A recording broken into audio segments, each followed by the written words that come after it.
Hindi na itago ni Dennis Padilla ang kanyang emosyon sa panayam ni Ogie Diaz, isang ama na puno ng pananabik, ngunit nauwi sa matinding pagkadurog ng damdamin sa araw na sanay isa sa pinaka-espesyal sa kanyang buhay.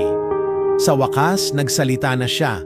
Matapos ang ilang araw ng katahimikan, ng mga bulong-bulungan at palihim na sisi ng publiko, ibinunyag ni Dennis ang masalimuot na katotohanan sa likod ng kasal ng anak niyang si Claudia Barreto kay Basti Lorenzo, isang kasal na hindi lamang pinag-uusapan dahil sa ganda at engranding pagdiriwang, kundi sa kung paanong ito'y naging isang tahimik na pagtataboy sa isang amang umaasang makabawi. Ayon kay Dennis, ramdam niyang hindi ang anak niya ang nagpasya sa lahat ng nangyari. Malinaw sa kanya na si Claudia ay gusto siyang maging bahagi ng seremonyas. Hindi raw siya umaasa ng perpektong pagbabalik loob.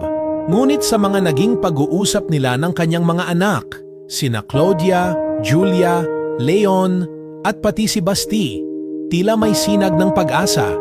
Isinalaysay niya ang isang dinner meeting kasama ang kanyang mga anak, ang kanilang lola at isa pang kapatid.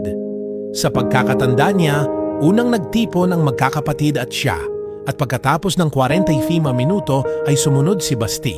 Sa mga salitang binitiwan ni Claudia noong gabing iyon, "I want you to look great on my wedding day." Naramdaman niyang mahalaga siya.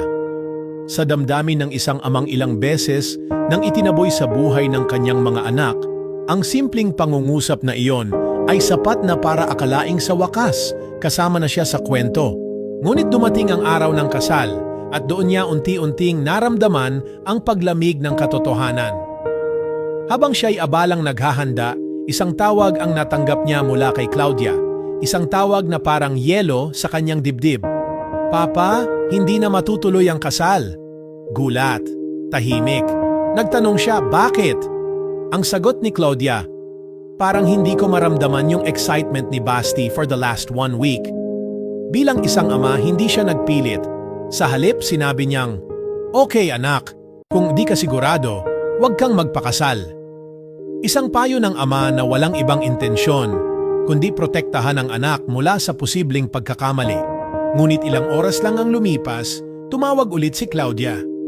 Tuloy na ang kasal. Dali-daling naghanda si Dennis, sinundo pa ang ina para sabay silang makarating sa simbahan. At sa kanilang pagdating, sila ang unang dumating sa lugar ng seremonyas. Maaga, puno ng pag-asa, ngunit unti-unting gumuho ang lahat. Nang tanungin niya ang mga organizers kung ano ang kanyang gagawin, kung kailan siya lalakad kasama ang anak, isang malamig na tugon ang ibinigay. "Umupo na lang po kayo malapit sa mga ninong at ninang." Wala siyang parte, wala sa program. Ang lola ni Claudia, ina ni Dennis, na sana'y buong pusong magmamasid sa paglalakad ng apo sa altar, tinanong rin kung saan siya dapat umupo. Kahit saan niya po gusto, sabi ng organizers. Wala ring nakalaang lugar, wala sa plano. Sa oras na iyon, malinaw na hindi sila kabilang. Mas lalo pang naging masakit ang katotohanang hindi lang sila ng kanyang ina ang tila isinantabi.